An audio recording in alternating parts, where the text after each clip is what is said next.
तो पीछे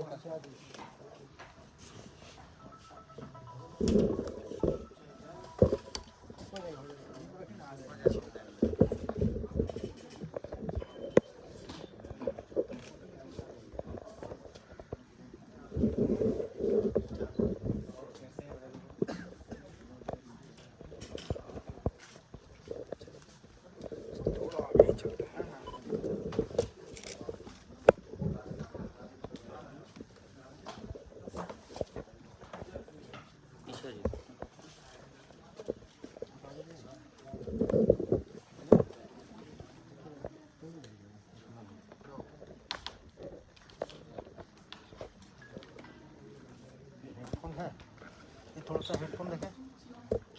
हेडफोन तो नहीं है। आइए ना।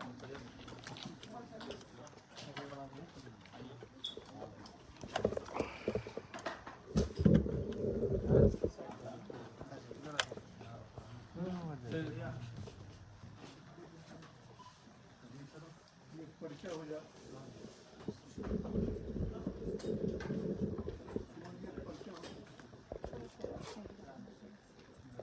आज हम सबका सौभाग्य है कि हमारे बीच में माननीय doctor Indresh Kumar ji media conference के निमित्त उपस्थित हुए हैं। माननीय इंद्रेश कुमार जी सभी के वरिष्ठ प्रचारक हैं और वर्तमान में अखिल भारतीय कार्यकारिणी सदस्य हैं। आज जनसंख्या समाधान फाउंडेशन के बैनर तले एक ये मीडिया कॉन्फ्रेंसेस है। मैं माननीय इंद्रेश कुमार जी भाई सबसे निवेदन करूंगा मीडिया कॉन्फ्रेंस के सामने रखेंगे।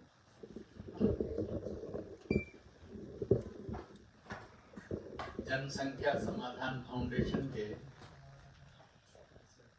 अखिल भारतीय संयोजिका के रूप में श्रीमती ममता सहगल मेरठ गाजियाबाद उसोर की रहने वाली है। अपने पारिवारिक दायित्व निभाते हुए पूरे देश में इस काम के लिए प्रवास कर रही है। झारखंड के लिए जो संयोजिका है श्रीमती सुजीता सिंह तो मेरे दही और बेटी है। बाकी तो नाना प्रकार के जो संस्थाएं हैं, मुस्लिम राष्ट्रीय मंच है, हिंदू जागरण मंच है, फैंस है, कोई हिमालय परिवार भारत तिब्बत से मंच है, उनके ऐसे सब कार्यकर्ता भी सुनने के लिए आए हुए और मिलने के लिए। शिवधारी सिंह जी को तो आप सब जानते ही हैं। हाँ, शिवधारी राम आयोग के चेयरमैन है,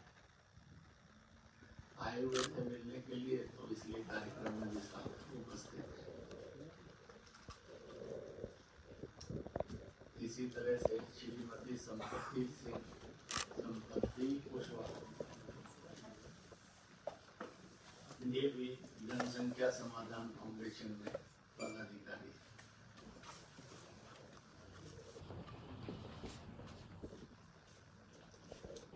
अनेक वर्ष पूर्व इस संस्था का गठन हुआ था।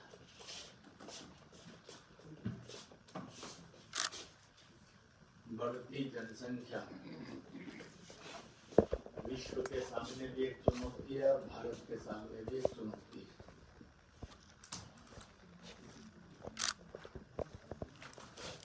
प्रकृति ने जो भी रिसोर्सेज दिए हैं धरती पर, जो पहले थे वो आज भी है।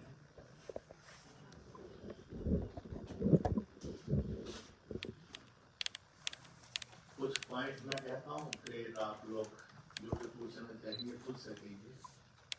उसके अतिरिक्त भी कुछ पूछना चाहेंगे तो पूछ सकते हैं।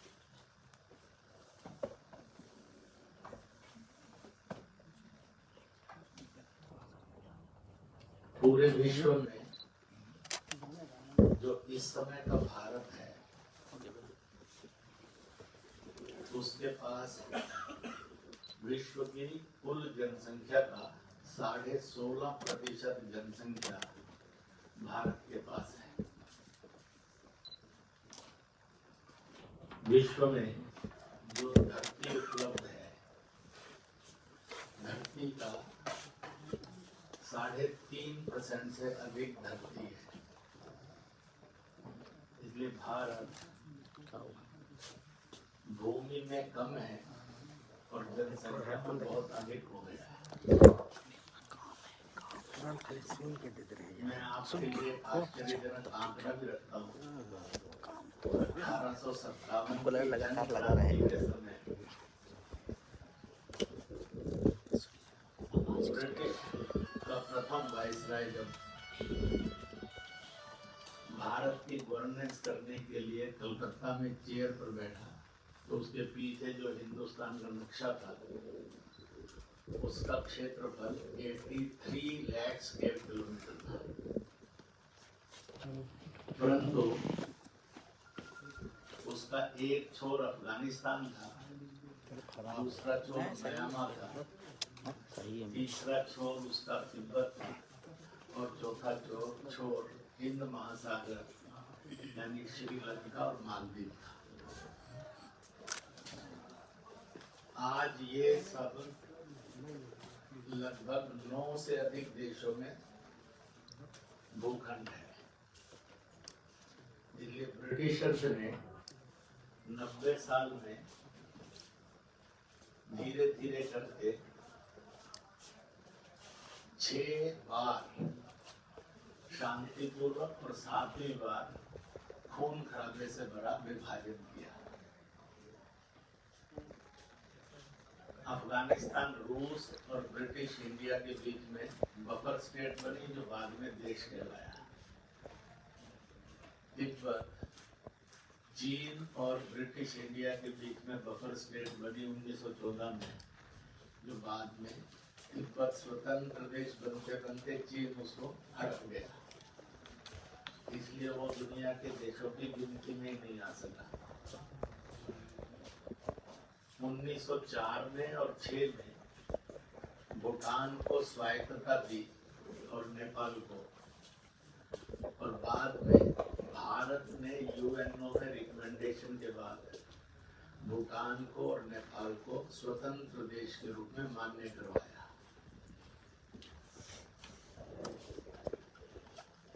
1935 और 37 में म्यांमार और श्रीलंका को स्वतंत्रता दी, और बाद में भारत की आजादी के बाद इन दोनों को भी भारत ने प्लीड किया कि इनको स्वतंत्र देश स्वीकार किया जाए, और ये यूएनओ में स्वतंत्र देश बने।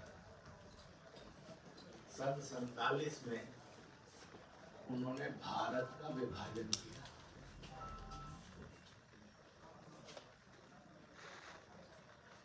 जो ब्रिटिश रूल्ड भारत था उसका विभाजन हुआ। एक हिस्सा पाकिस्तान बना, जो आज पाकिस्तान बांग्लादेश कहलाता है, दूसरा हिस्सा भारत बना। उसके अतिरिक्त एक और भारत था जिसमें 562 रियासतें थी, जो नवाबों के द्वारा और राजाओं के द्वारा रूल्ड थी, जिनके बारे में विभाजन में ये शर्त तय हुई थी वो स्वतंत्र नहीं रहेगी या भारत या पाकिस्तान ज्वाइन करेगी। सरदार पटेल के उप प्रधानमंत्री और गृह मंत्री के रूप में जो प्रयत्न हुए, 555 रियासतों ने भारत में विलय किया, 7 रियासतें पाकिस्तान के साथ रही। फिर एक तीसरा और भारत था जो पुर्तगाल और फ्रेंच के अधीन था। गोवा, दमन, दीव, दादरा, नगर हवेली, पांडिचेरी, कृष्णा नगर, यहाँ ये सब समुद्र के किनारे के इलाके थे। भारत ने पुर्तगालियों से और फ्रेंच से इनको आजाद करवाया सन 61 में, और इनको भारत में मिलाया। ये भारत के थे, भारत में मिले। दोस्तों, 83 लाख वर्ग किलोमीटर का 1857 का भारत, उसकी उस समय जनसंख्या 35 करोड़ से थोड़ा अधिक थी। 1947 के बाद विभाजित भारत की और जो एकजुट भारत किया गया, वह अपने जो कुछ भूमि चीन ने और पाकिस्तान के कब्जे में रह गई, तो इस समय हमारे पास 31.5 लाख वर्ग किलोमीटर का भारत है, जिसकी 1950-55 में जनसंख्या 34 करोड़ थी और आज उसी भारत की जनसंख्या 130 करोड़ से अधिक हो गई है। मैं इसलिए बता रहा हूँ कि 1857 के भारत 83 लाख था, जनसंख्या 35 करोड़ थी। 1950-55 का भारत धीरे धीरे 31-32 लाख वर्ग किलोमीटर का था, जनसंख्या 34-35 करोड़ थी और उतने ही भारत की अब जनसंख्या 130 करोड़ हो गई, यानी जमीन घटती चली गई। जमीन घटी तो पानी के रिसोर्सेज भी घट गए। प्रकाश इतनी बड़ी जमीन पर आता था, धीरे धीरे वो भी कम हो गया, वायु भी कम हो गई। जैसे एक छोटा उदाहरण देता हूँ, इस कमरे में हम बैठे, इसमें जितना प्रकाश है, जितनी वायु है, जितनी तपश है, जितनी ठंडक है, जो भी है वो कायम है। हम सब आराम से जी रहे हैं। अगर एसी में 3 गुना लोग कर दिए जाएं तो सफोकेशन शुरू हो जाती है। क्यों शुरू हो जाती है? क्योंकि कंजम्पशन बढ़ गई, इसलिए हरेक को सांस की वायु उपलब्ध बढ़ गई। पहले 100 लोगों में थी, तो 500 लोग हुए तो वही वायु 500 लोगों में वितरित हो गई, तो हरेक को वायु घट गई, प्राण वायु, और इसलिए सफोकेशन शुरू हो गई। दूसरी, सबको ऑक्सीजन चाहिए जिंदा रहने के लिए। अब हम 100 लोग ऑक्सीजन ले रहे हैं और कार्बन डाइऑक्साइड छोड़ रहे हैं। जब इसी कमरे में 500 लोग हो गए तो ऑक्सीजन 500 ने लेनी शुरू की, 500 ने कार्बन डाइऑक्साइड छोड़ी, तो ऑक्सीजन हर एक के पास इनटेक कम हो गया, कार्बन डाइऑक्साइड का बाहर विसर्जन ज्यादा हो गया, इसलिए सफोकेशन बढ़ी। दूसरा कैसा परिणाम होता है? आप किसी भी जाति के हैं, धर्म के हैं, दल के हैं, लिंग के हैं, कोई संकट नहीं, परंतु जितना प्रकाश था, मुझे और आपको 100 संख्या वो प्रकाश उपलब्ध था, पर जब 500 हुई तो प्रकाश का वितरण हो गया, हम में से हर एक के पास प्रकाश कम हो गया। इसलिए 100 संख्या में जितना दिख रहा था पढ़ने में, वो धीरे धीरे प्रकाश की उपलब्धता कम हुई, तो हमने से हर एक को एक टेंशन आनी शुरू हो गई, क्योंकि हमारी आंखों के ऊपर दबाव बना, क्योंकि प्रकाश वितरित हो गया और मैं और आपके देखने के सामने अंधकार आना शुरू हो गया। इसलिए आप देखेंगे 1857, फिर उसके बाद 1950-55 और आज लगभग हर एक के सामने एक प्रश्न है, उसमें धुंधला दिखने लगा है। इसलिए चश्मे का प्रमाण ये बहुत बढ़ गया है और मानसिक रूप से, बौद्धिक रूप से तनाव भी बहुत बढ़ गया है। इसी प्रकार से इस कमरे में पानी रखा था, 100 लोग थे, 100 बोतल पानी रखा। हम वायु में से पानी ले रहे थे, हवा और साथ में पानी से पानी।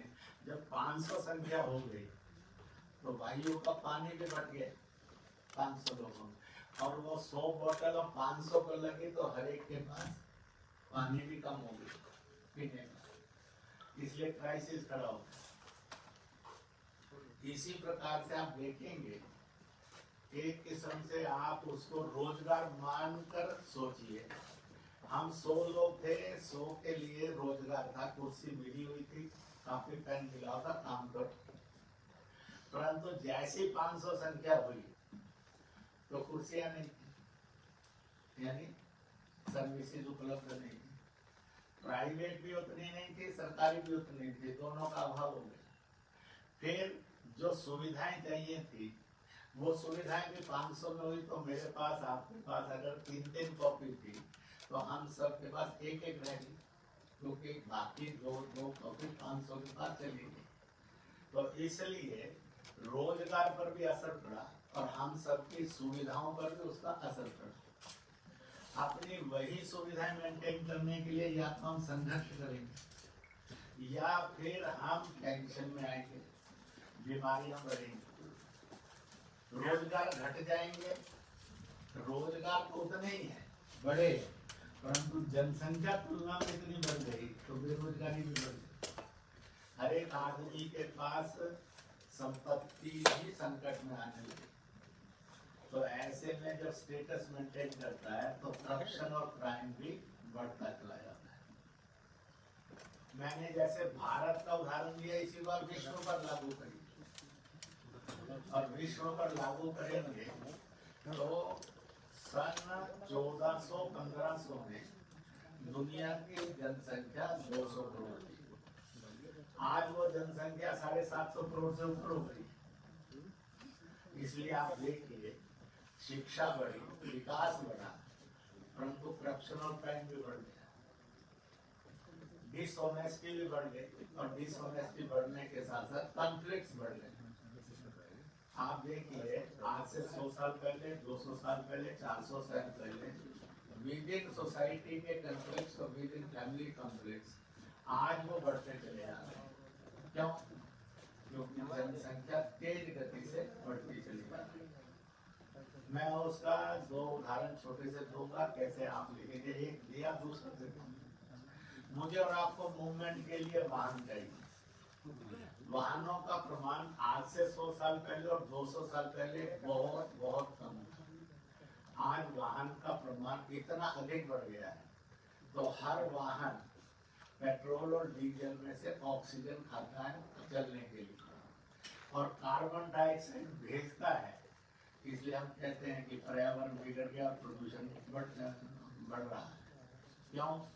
ये हर वाहन कार्बन डाइऑक्साइड तो छोड़ रहा है, पेट्रोल और डीजल और वायु का और पानी का ऑक्सीजन खा रहा है। तो परिणाम क्या निकला?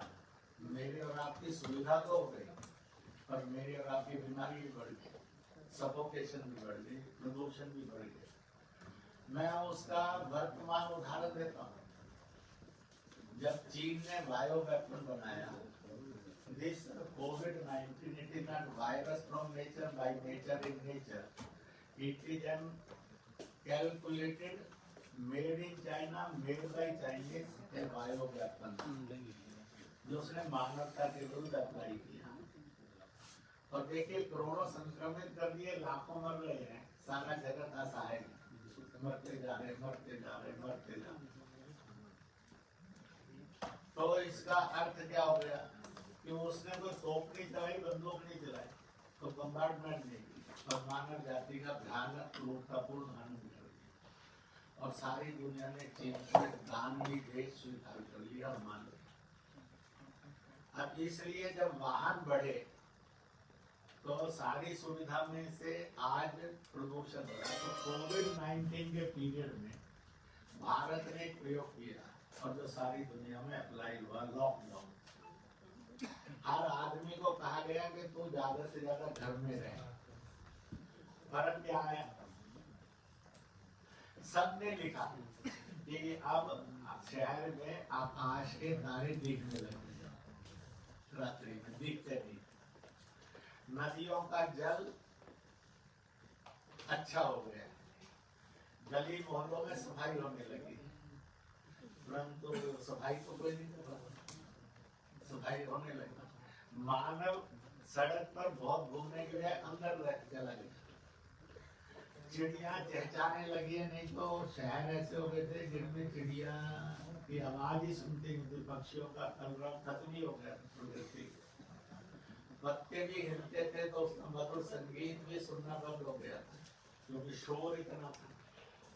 शोर किसका था? एसी का था, आदमी का था, व्हीकल का था, तरह तरह की चीजों का था।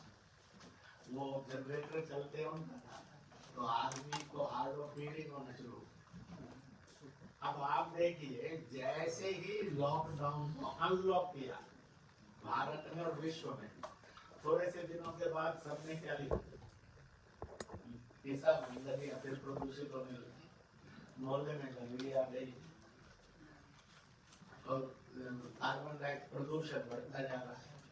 जो चिड़िया चहचहाती थी वो बंद हो गई, पक्षियों के मधुर संगीत खत्म हो गए, ये सब ने जाना। अब संकट कौन है? कानून समस्या है या बढ़ती हुई जनसंख्या की ये भयानक और क्रूरता का संकट? तो मुझे तो इंटरनेशनल ने पूछा कि पूरी दुनिया के लिए एक प्रश्न खड़ा हो गया, आदमी को घर बिठाया तो पर्यावरण अच्छा हो गया, आदमी को बाहर निकाला तो पर्यावरण प्रदूषण में बढ़ता जा रहा है। मीन्स कि आज जो सारा उपभोग हो रहा है धरती पर, उसका प्रमाण जनसंख्या का इतना बढ़ गया है जिसके कारण ये सारा संकट आज दुनिया में बना है। ये कोई जाति का, धर्म का, मजहब का, धर्म का प्रश्न नहीं, ये मानवता का और सृष्टि का प्रश्न है कि वो पर्यावरण युक्त रहे और मनुष्य जो है वो स्वस्थ रहे, प्रसन्न रहे, वो मिनिमम टेंशन नहीं हो बल्कि टेंशन लेस हो रहे। तो इसलिए जरूरी है इस जनसंख्या का नियंत्रण होना। अब मैं दूसरे प्रकार का एक दो उदाहरण देखना रोकूंगा, आप जो और वो मुस्लिम, कुछ लोग इसको मजहब से जोड़ते। मैंने पिछले 17-18 साल में 25 लाख से अधिक मुसलमानों से इंटरनेट, कश्मीर से कन्याकुमारी तक, गुजरात से लेकर मणिपुर, महायान और थ्योरवाद के बौद्धों से भी मैंने लाखों में इंटरेक्ट किया है, जनजातियों से भी किया, अनुसूचित समाज से भी, मैंने ईसाइयों से भी किया। आपके झारखंड में मैं 2-3 बार ईसाइयों से इंटरेक्ट स्पेशली करके गया और सबके साथ पाए उसमें भी मैंने, और मैंने कश्मीर से लेकर जम्मू तक ईसाइयों के साथ भी इंटरेक्ट किया। मैंने कहा it is a common principle. मुसलमान ने कहा मुझे हमारी पिछले 70-100-200 साल में लगातार गरीबी बढ़ी है, समाज में अपराध आया है, जनसंख्या इतनी हुई है, इसके कारण घर घर के अंदर संकट है, रहने के लिए साधन नहीं, उस अभाव के अंदर जलालत बढ़ गई। तो मजहब इस्लाम ने तो ये कहा उतनी आबादी उतनी पैदा कर जो तुम योग्य बनाकर खड़ा कर सके। तो इसलिए प्रश्न खड़ा है कि अगर इसी वर्ष के अंदर 100 के 100 मुसलमान बैठे उन पर भी तो वही बात होगा, अगर 100 ईसाई बैठे तो उन पर भी वही, 100 से 500 निकल वही हालत उनकी भी बनेगी, सिख बैठे तो उनकी भी बनेगी, जनजाति है और बैठे उनकी, अगर सारे मिले जुले बैठे हैं तो भी वही क्राइसिस है। इसलिए जो लोग इसको मजहब से जोड़ते हैं वो वोट बैंक के तुष्टीकरण के अंदर एंटी कॉन्स्टिट्यूशन और एंटी ह्यूमैनिटी बिहेव करते हैं। वो भड़काकर वोट तो ले लेंगे परंतु वह सिवाय नर्क बनाने के अतिरिक्त कुछ नहीं बना सकते। मैंने प्योर मुस्लिम पॉपुलेशन में भी जनसंख्या का नियंत्रण वर्ल्ड वाइड कैसा चाहिए और हिंदुस्तान में कैसा चाहिए इस विषय को रखा है, क्योंकि it is not problem only of Hindustan, it is world wide problem. इस पर वर्ल्ड वाइड कॉन्फ्रेंसेस मैंने आपके सामने विषय को रखा और जो इसको मजहब के नाम पर जोड़ते हैं, जाति के नाम पर जोड़ते हैं, वो पूर्णतः असत्य, भड़काने वाला, बांटने वाला और लड़वाने वाला कार्य करते हैं। मैं उनको मानता हूँ वो अपनी जाति और धर्म के लिए सगे नहीं है, उनको केवल लीडरशिप से लेना है, समाज का जो होता हो। आप इसी में देखिए अल्पसंख्यक समुदाय और विशेष रूप से मुसलमान, जो भारत की सरकार और संविधान हर देश के नागरिक को अधिकार देती है, वो उनको सब उपलब्ध हैं, पर they are extra facilities as a minority. तो उनका तो भारत के नागरिक से ज्यादा विकास होना चाहिए, क्योंकि उनको अल्पसंख्यक के रूप में एक्स्ट्रा फैसिलिटेट किया। वो अगर एडमिशन लेना है तो ओपन मेरिट में एडमिशन ले सकता है, फिर माइनॉरिटी एडमिशन के लिए उसको एक विशेष सुविधा मिली, परंतु तो भी वो ये चिल्ला रहा है। और सच्चर कमेटी ने ये कहा कि अभी तक के रूल के अंदर उनकी हालत कितनी दूर हो गई है। तो मैंने मुस्लिम लीडरशिप से प्रश्न किया, सो कॉल्ड सेकुलरिस्ट जो उनके वोट बैंक के ठेकेदार बनते हैं, उनसे प्रश्न किया, इनको भारत के हर नागरिक को मिलने वाली सारी सुविधाएं और अधिकार उपलब्ध थे, इनको एक्स्ट्रा फैसिलिटेट करने के बाद भी ये दुर्गति क्यों? इसका जिम्मेवार कौन? इसका मतलब रूलर जिम्मेवार है, या फिर जिनको मिला वो समझ नहीं सके और कहीं ना कहीं लूट लिए गए, कहीं भटक गए, जिसके कारण अपनी दुर्गति कर रहे। नहीं तो दे मस्ट भी, भाई हर एक को 1,000 खर्च करने के लिए मिला और कुछ लोगों को 1,000 की बजाय 1,300 रुपया खर्च करने को मिला, तो 1,300 वाले के पास सामान ज्यादा होना चाहिए था 1,000 वाले से। परंतु वो कह रहे इसका उत्तर आज तक सो कॉल्ड वोट बैंक की पुष्टिकरण की नीति पर चलने वाले नेता किसी भी दल के रूप में है, किसी भी मजहब के रूप में है, उनका कोई उत्तर नहीं। तो इसलिए wrong policies and wrong behaviours इस दुर्दशा का कारण बना है। परंतु सबसे बड़ी बात है कि जो इतनी बड़ी जनसंख्या, अगला प्रश्न जो उठा है, यही जनसंख्या का वृद्धि का रूप रहा, तो आखिरकार मैं और आप जब बूढ़े होंगे या बूढ़े होने की तरफ बढ़ रहे हैं, तो जनसंख्या 130 से 150 करोड़ उछल जाएगी, 15-20%।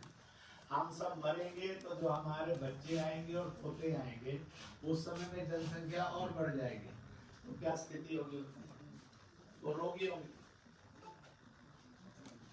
उनको पूरा खाद्यान्न नहीं मिलेगा, वायु नहीं मिलेगी, पानी नहीं मिलेगा, अग्नि नहीं मिलेगी, सूर्य का प्रकाश नहीं मिलेगा, तो रोगग्रस्त होंगे।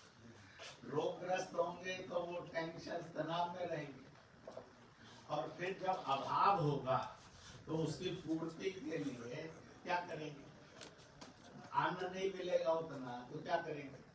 वो पशु पक्षी खाएंगे। नहीं मिलेगा तो एक समय ऐसा भी आएगा जब आदमी आदमी को खाने के लिए मजबूर हो जाए।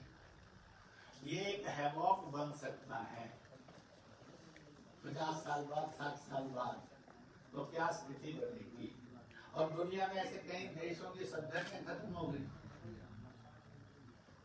कभी यूनान का, रोमन का, मिस्र का, मायन का, बेबीलोनिया का, ऐसी श्रेष्ठ सभ्यताएं थी, वो इतिहास के डस्टबिन में ऐसी चली गई। आज पूरी दुनिया के 780 करोड़ लोगों में एक आदमी ऐसा नहीं मिलता जिसको कहें कि यह यूनानी है, यह रोमन है, ये मायन है, ये बेबीलोनियन है, नहीं।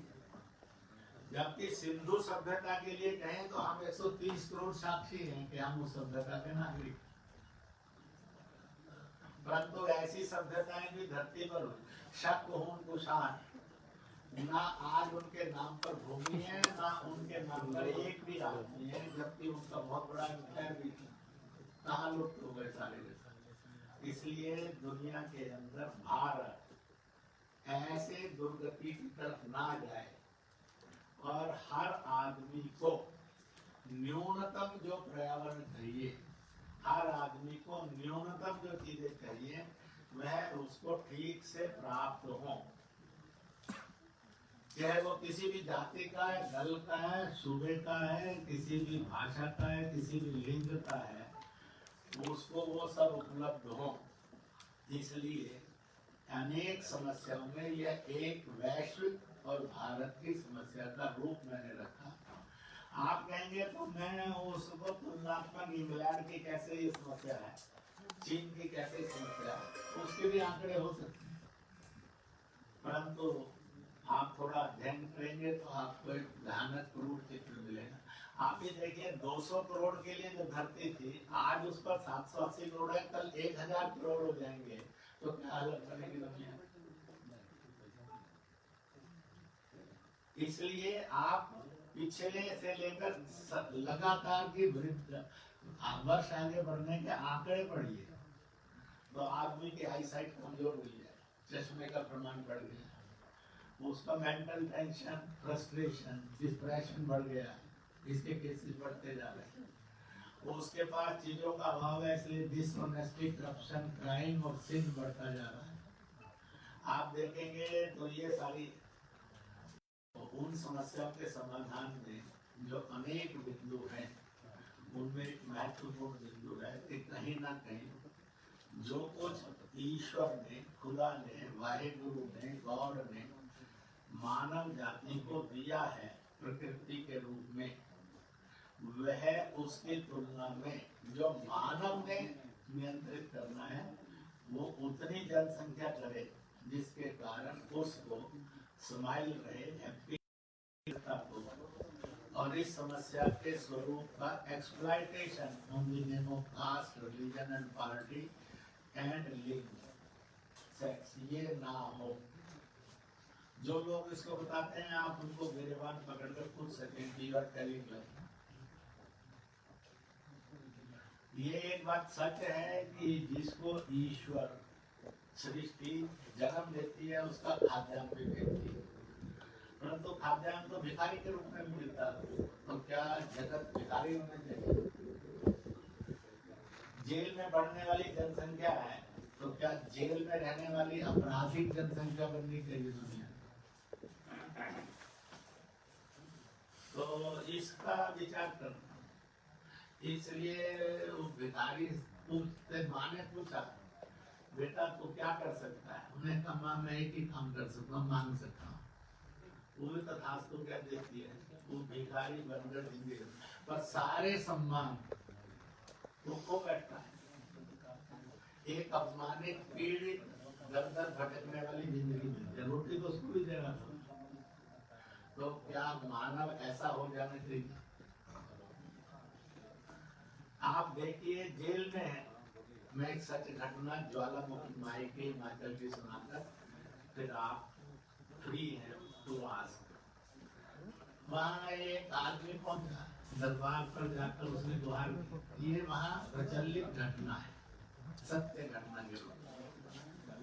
उन्हें कहा कि माँ बहुत दिन हो गए, कोई छत नहीं है, मैं बेछत भटक रहा हूँ, कोई रोटी भी नहीं है और इज्जत भी नहीं है, सम्मान भी नहीं है, लोग धक्के मारते हैं। माँ ने उसको कई तरह से आवाज दी। उसने कहा मैं कुछ नहीं कर सकता, मैं केवल जेल काटना जानता हूँ, इसके फिर कुछ नहीं कर सकता, और वो भी मुझे सफल नहीं मिली। माँ दयालु थी, माता को माता नहीं होती है, यह दुनिया के हर धर्म का सही है। तो उसने तथास्तु कहा, इसने जेब काटी, रोटी मिल गई, छत भी मिल गई, इसको थोड़ी सी इज्जत भी मिल गई, साफ सुथरा। शिकायत दर्ज हुई, 5 दिन के बाद ये पकड़ा गया, मार पड़ी, जेल में डाल दिया। जेलर कहता है उस घटना के बारे में कि एक दिन ये पूरी रात भर दहाड़ता रहा, बस सिर्फ माँ माँ माँ चिल्लाता रहा। कुछ देर बाद ये शांत हुआ। हमने इससे पूछा, मैंने कहा कि माँ मैंने तो रोटी मांगी थी, छत मांगी थी, मुझे मारना पड़े इससे वो तुझे प्रमाण, अब तुझे कोई मारता पीटता भी नहीं, तो क्या हम आपराधिक जगत को निर्माण करना चाहेंगे बढ़ती जनसंख्या में? इसलिए उन्होंने कहा कि भाई तुम बच्चा पैदा करो, ये बोर्ड बनेगा, अजमल को या किसी नेता को तो कुर्सी मिल जाएगी, समाज की दुर्गति क्या हो। तो इसलिए it is A question of humanity for the world and for the nation. मैंने आपके सामने इसलिए उसमें आया कि जो 40-50 साल पहले भारत में एक नारा लगा था नो, और आज देखेंगे पूरे भारत के जितने भी हेल्थ सेंटर हैं उन पर वही नारा लिखा हुआ मिलता है,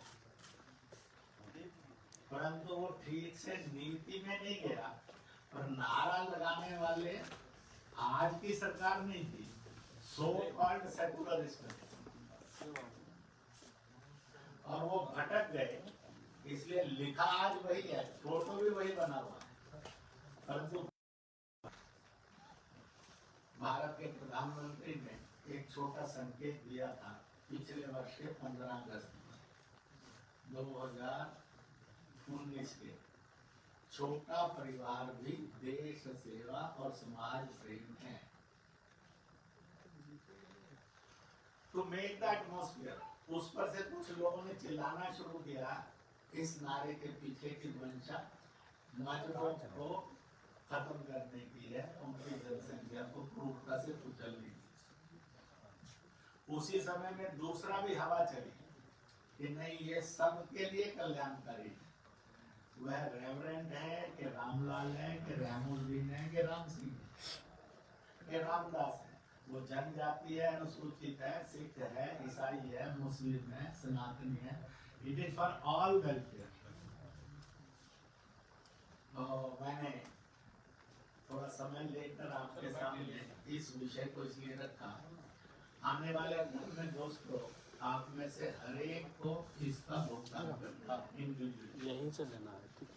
तो वहाँ थोड़ी ना आप बच सकते हैं, ना मैं बच सकता, ना कोई बच ऐसा सकता। लगता है कि नया बात बता रहे हो। हम प्रश्नों में बहस कर सकते हैं, परंतु आने वाले संकट से निकल नहीं पाएंगे। निकलना है तो 370-35 से जैसे हमने किया, और देश के अंदर एक भी विवाद जन्मने नहीं दिया, और हम आजादी के बाद 2 हिस्सों में बंटने वाला संविधान, देश, नागरिकता, झंडा हो गए थे। बड़ी मुश्किल से 65-70 साल बाद one nation, one people, one constitution, one flag, one nationalism, one citizenship, कम से कम इतने भारत के तो बन गए। नहीं तो ये भी विवादाग्रस्त थी और विवाद उठते जा रहे थे जगह जगह, उन सब पर रोक लगी। इसलिए इस भारत की अखंडता और एकता हर हालत में बनी रहे। It is a responsibility of every citizen of the nation, of any profession, of any caste, of any creed, of any color, of any religion, of any party, of any sex.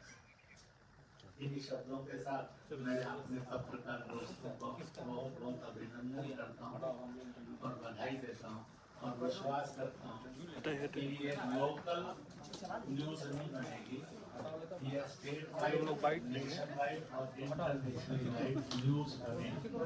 इसकी हाँ जी,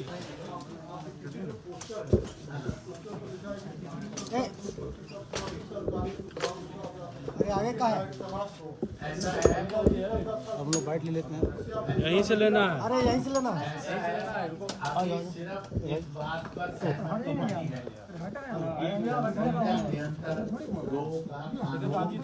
अभी ये side हो ये उसकी detailing वह करने के लिए ये फ्लोट आइडिया है, ये है फाइनल आइडिया नहीं, विचार नहीं है। पर एक पर सहमति है 1 पॉइंट पर, और वो 1 पॉइंट को सहमति अंडरस्टैंडिंग है, जनसंख्या नियंत्रण का कानून बनना चाहिए और 2 बच्चों वाला